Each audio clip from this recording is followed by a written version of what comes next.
step softly and breathe slow. For tonight, we unlock stories whispered across time of ghostly promises, restless spirits, and shadows that remember your name. In this forgotten collection of chilling tales, ancient mansions creak, unseen footsteps follow, and cold fingers brush your shoulder when no one's there. Welcome to Haunted, tales of the supernatural, where the dead keep their word.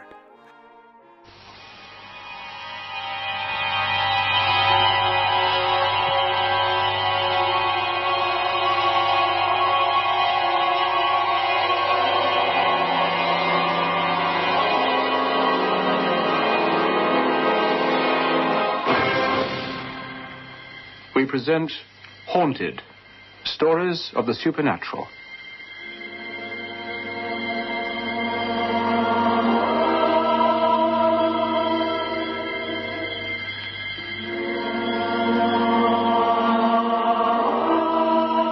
What Was It?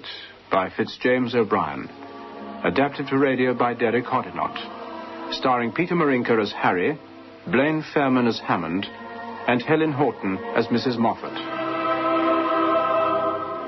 Haunted.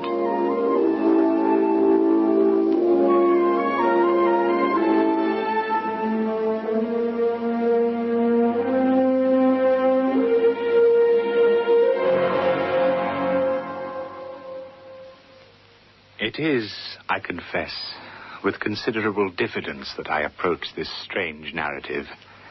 The events which I purpose detailing are so extraordinary in character that I am quite prepared to meet with an unusual amount of incredulity and scorn. Having said that, I wish now to relate some facts which came to pass July last in the year 1854, and which, in the annals of the mysteries of physical science, are wholly unparalleled. I had just arrived at number 28, 26th Street, New York City, a large, rambling house previously owned by a Mr. Arbuthnot, a well-known New York merchant who became the center of a gigantic financial swindle and who, as a result, committed suicide abroad. The house, after remaining empty for years, gained a reputation for being haunted. But this did not deter a certain Mrs. Moffatt from turning it into a reputable boarding house. No, Mr. Crown. Neither I nor my guests believe all the stories put about by the neighbors. In fact, Mr. Crown, when Mrs. Moffatt challenged us to follow her here, we couldn't wait to accept. Dr. Hammond here was at my previous abode. I owned a smaller boarding house some 2 blocks away. But when I heard that this property was for sale, well, at a reasonable cost, I felt I had to jump at such a bargain, despite its reputation. Pray tell me, Mrs. Moffatt, what stories were circulating about the house? Oh, strange noises and the like. The caretaker and his wife, who were looking after the property during those 3 years, spoke of furniture being moved, of unseen steps on the stairs in broad daylight, the rustle of silk dresses, the usual things. And what happened to the caretakers? Oh, the estate agent dismissed them. That's right, isn't it, Mrs. Moffatt? Well, he had no hope of selling the property while they were spreading such morbid tales. He had to get rid of them. Then, when Mrs. Moffatt was telling us that this house would be ideal for expanding her business and that the accommodation would be much better, we, her guests that is, were unanimous in taking up the challenge of the unknown and joining her. Naturally, Mr. Crown, I had to consult my guests, because they, too, must have heard the stories about the house. I couldn't afford to lose such respected clientele if they felt, well, any qualms about the possibilities of specters appearing at the foot of their beds in the dead of night. And we were proved right. For since moving here, nothing has happened.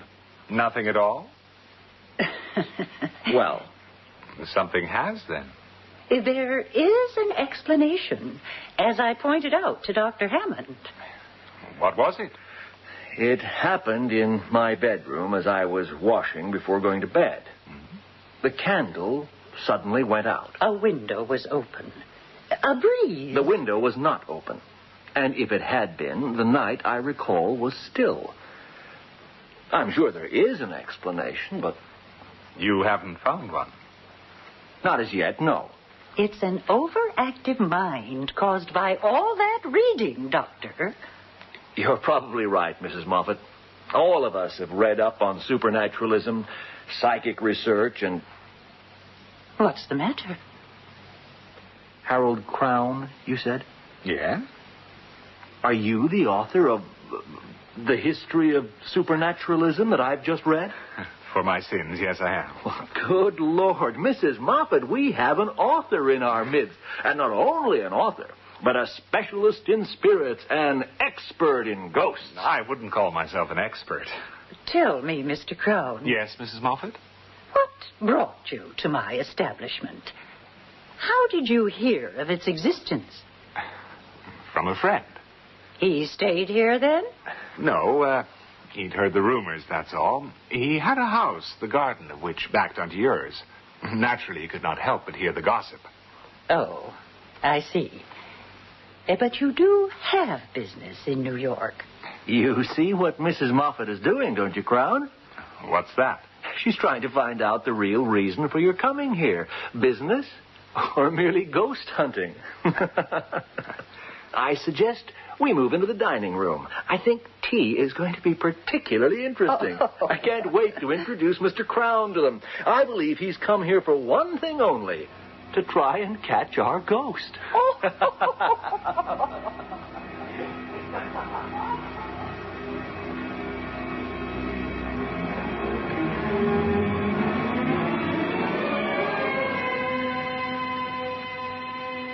It was only after a month of psychological excitement that it was with the utmost dissatisfaction that I was forced, like my fellow boarders, to admit that nothing in the remotest degree approaching the supernatural manifested itself.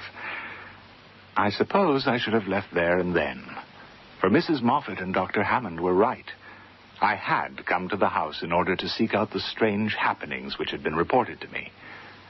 But I struck up a great and deep friendship with Dr. Hammond, whom I discovered had a secret vice, the same as mine, in fact.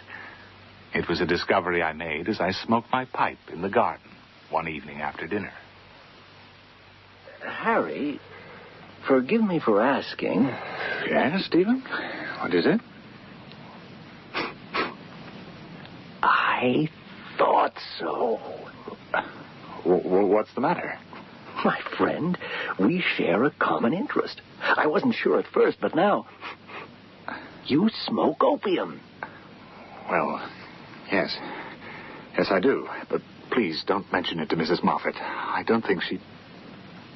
My dear Stephen, you don't mean... Regularly. Usually alone in my room, or when I'm outside walking in the streets or parks. This is wonderful, Harry. I've smoked it for some time now. So have I, at least 2 years. That's marvelous. My dear friend, do not leave this house without us smoking at least once together. We can share our experience. I would find it scientifically interesting to see whether its effects are the same on two different individuals, or whether its effects are common to all, irrespective of mental and physical abilities. What do you say? I would be happy to, my dear friend. We enjoyed together those wonderful moments when our thoughts expanded, our perceptive facilities intensified, and when our bounds of existence exploded, so that we were able to touch all points of the universe.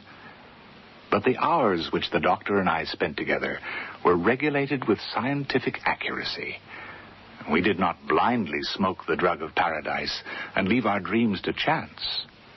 We talked calmly, steering our conversation through the brightest and calmest channels of thought. We talked of art, poetry, and literature. When we spoke of Shakespeare's Tempest, we lingered over Ariel, never Caliban. Until one evening, when we had talked some time upon the mysticism and the almost universal love of the terrible, Stephen Hammond suddenly said to me, Harry, what do you consider to be the greatest element of terror? What do you mean, my dear friend? Come, Harry. Surely the question is a simple one. many things that would frighten me, terrify me. Stumbling over a corpse in the dark.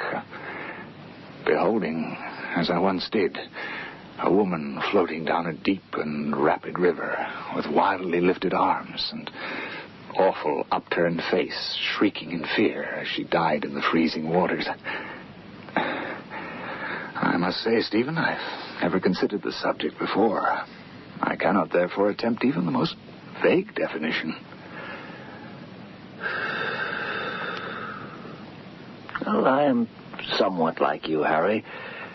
I feel my capacity to experience a terror greater than anything yet conceived by the human mind. Something combining in fearful and unnatural amalgamation hitherto supposed incompatible elements. Look, I think we should stop talking like this. We shall suffer for it, depend on it. I don't know what's the matter with me tonight, but my brain is running upon all sorts of weird and awful thoughts. I'm off to bed.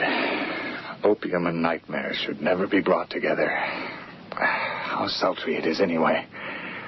Good night, Stephen. Good night, Harry. Pleasant dreams to you. To you, gloomy wretch, visions of ghouls and enchanters. We parted, and each went to his respective chamber. I undressed and got into bed. I resolved to go to sleep, turned down my gas lamp so that only a little blue point of light glimmered at the top of the tube. I composed myself to rest. And then, dear God, even recalling the incident now makes me shudder and recoil. Something awful happened. My God, what's that? Get off me. For God's sakes, what's happening? Let me go. For God's sake, let me go. I can't.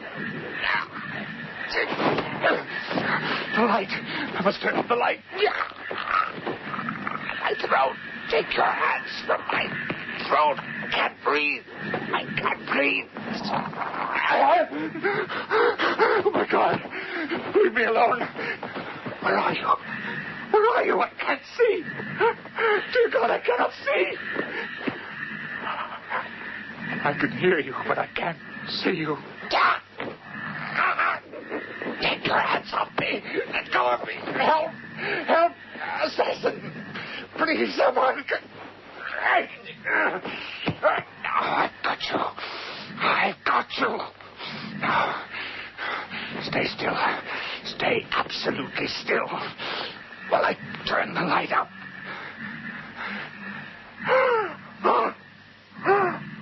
I shudder now as I think of that terrifying moment, for I saw nothing.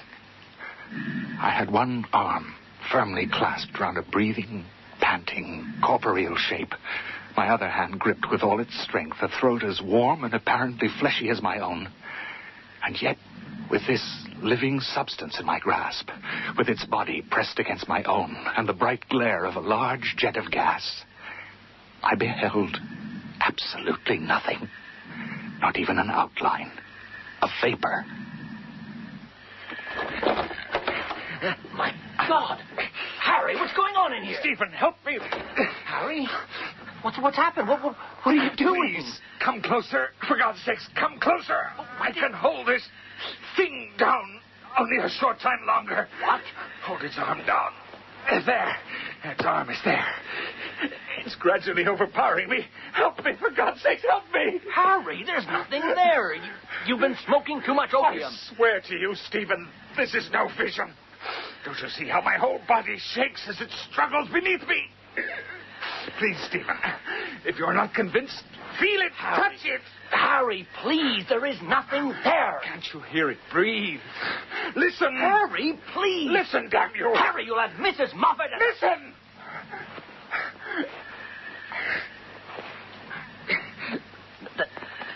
That's you. Oh, touch it. Feel it. Go on, Stephen. Do as I say. Feel its arm. Huh? There, its head. Go on. All right. All right.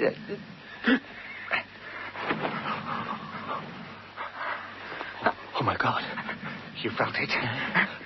Flesh and bone, sinew and blood. Oh, my God, Harry, what is it? In the cupboard, man. Over there. A length of cord. I cannot hold him much longer. We'll tie him up with a cord.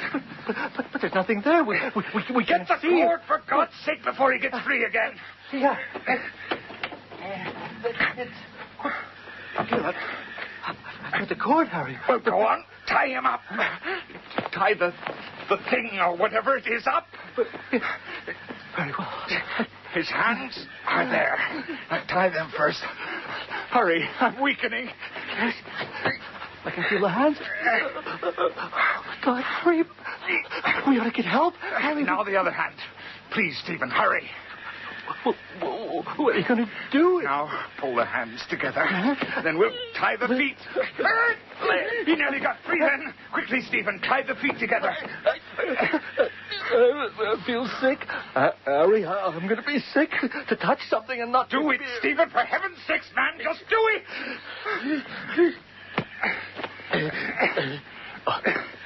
All right, Harry. You may let go. The thing can't move.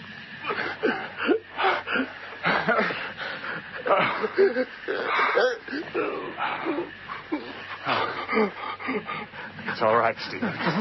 No. It's the opium. It's affected both of us. We took too much. No, it isn't that. It exists. How can a solid living body be invisible? I don't know, my friend. But now it is bound and cannot hurt us. I propose to find out. But Stephen. What? There is something there. See? The indentation on the sheet. It moves and struggles with the ropes. I cannot watch. My friend, you are witnessing a miracle. Don't you realize? The first visible signs of a being from another world. A world we know nothing of that has shape and form like us, but we cannot see. You say it's like us? But how do you know? I don't know, of course. Look, let us sit down and think this out. Please, Stephen, I need your help. You're a doctor. Your views could be useful to me. Now, we've got over the first shock. Now, it's time to use our heads to think what to do. What scientific value we can expose to the world. You don't intend to tell? Nothing like this has occurred since the birth of the world. I know not what to think at this precise moment. Oh, God grant that I am not mad and that this is not some insane fantasy. All right, Harry.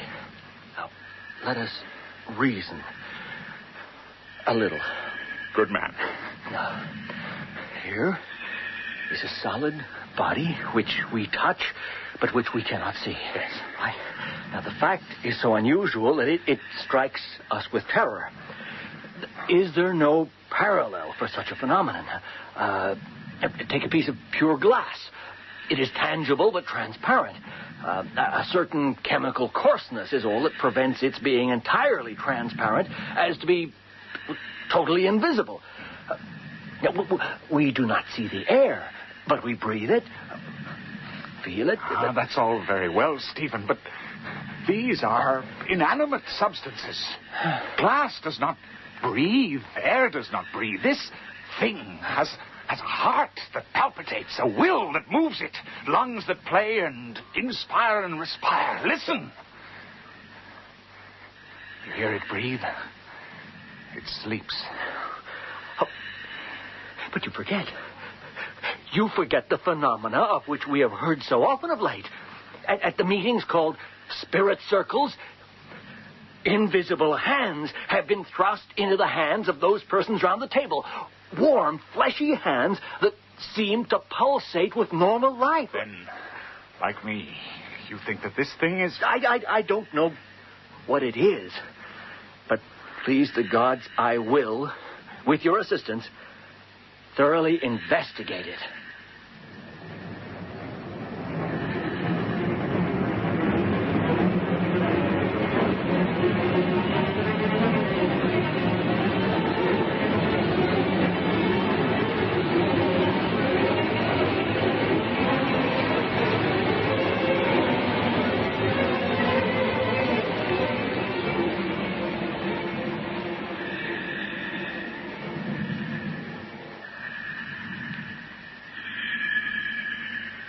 Harry.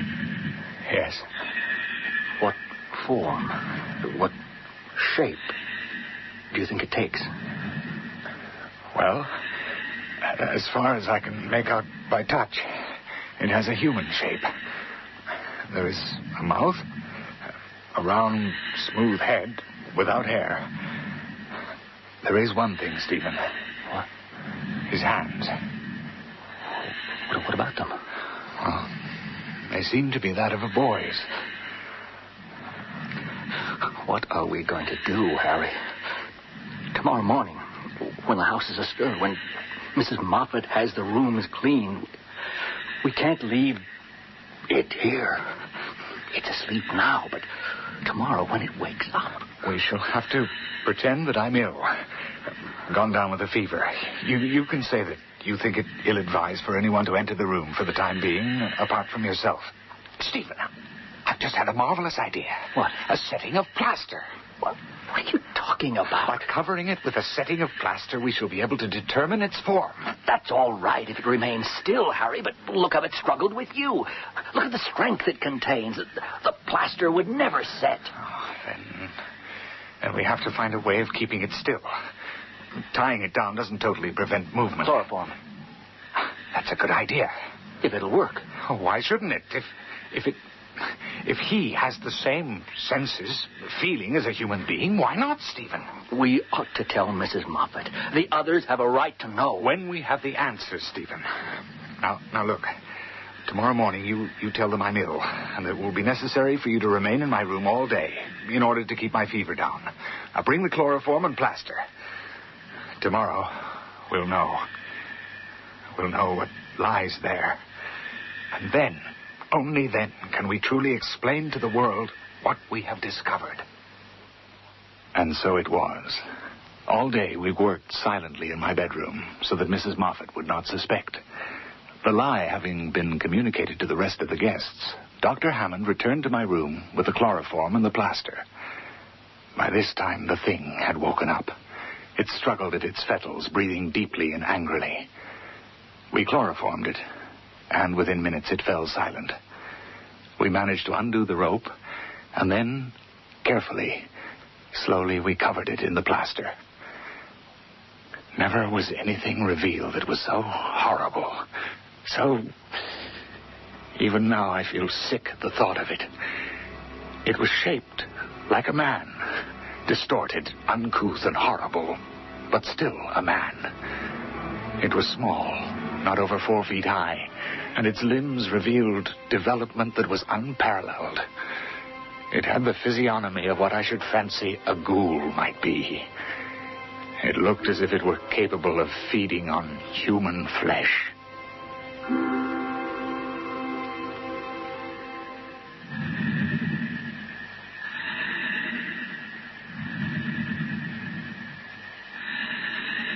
My God.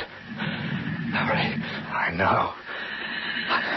I wish we'd never started on this. We cannot let the others see it or know of its existence. But what do we do? It lives. It breathes. And now we can see it, too. I can barely remain in this room. Don't desert me now, Stephen. Please, don't desert me. What do we do? We have to make our discovery public. No. Think what might happen to us. Having gone this far, it's not beyond the realm of possibility that we might become outcast by society in the belief that we might possess some hidden powers, that we're even practicing some form of black magic. Oh, no, it is too dangerous. Stephen, help me. It's moving violently. More chloroform. The blaster's breaking. Chloroform, quick.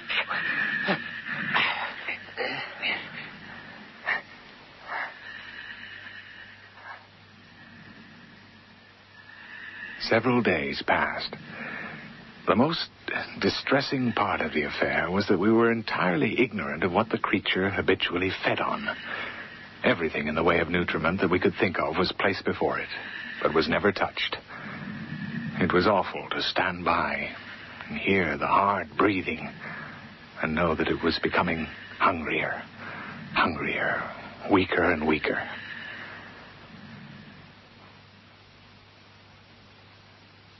Finally, on the 10th day, he died.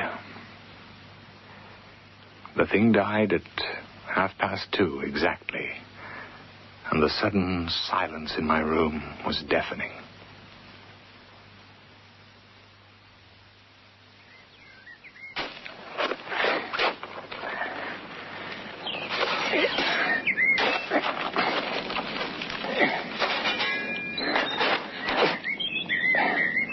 Ready? Yes? If anyone should be watching... What? Seeing us bury an imaginary body, they think us cruelly mad. I'm keeping the plaster cast as scientific evidence. No one will believe you. I'll have to risk it. Come on, let's fill it in.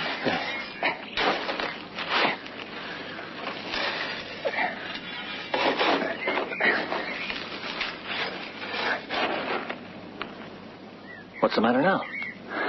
I was just thinking. I sat there last night in my room and watched it die. I actually sat there and watched another human being die. Human? Well, Stephen, if it wasn't human, what was it?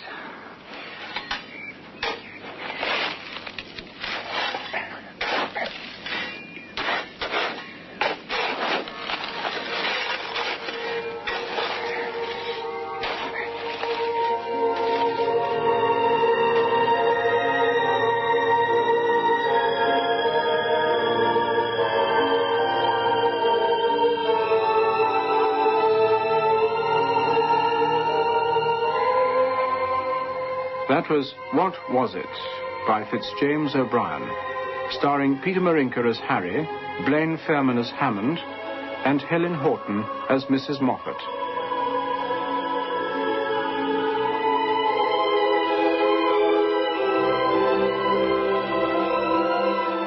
Haunted was adapted and directed by Derek Hodinott.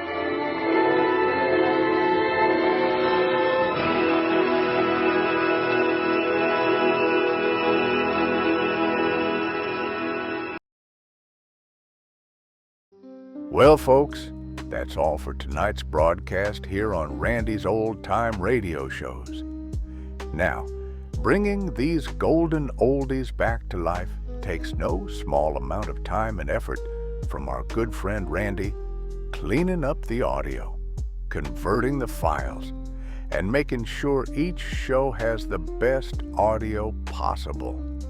If you've enjoyed the program and you'd like to help keep these classics on the airwaves night after night, why not consider a small donation? Every penny goes straight to supporting Randy's work and helping this channel stay on the air. You'll find the links down in the description below. And for those of you kind souls who've already given, Randy tips his fedora to you. Your support truly keeps this old radio spirit alive. Thanks ever so much.